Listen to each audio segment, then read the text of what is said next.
In this clip, we're going to talk about using your puppet's eyes. In the last clip, we talked about how to find them, but how to use them is really key to giving your puppet life.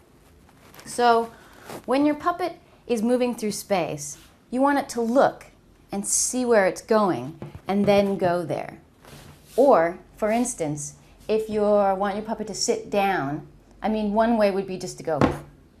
But to make it look more realistic, you should look where you're going, look where you're sitting, and then go.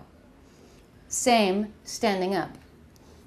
Look at the ground where you're going to plant your hand, and then get up, and then look at the audience. Because looking at the audience will finalize what you've just done. So look where you're going, and then look at the audience to tell them where you've been.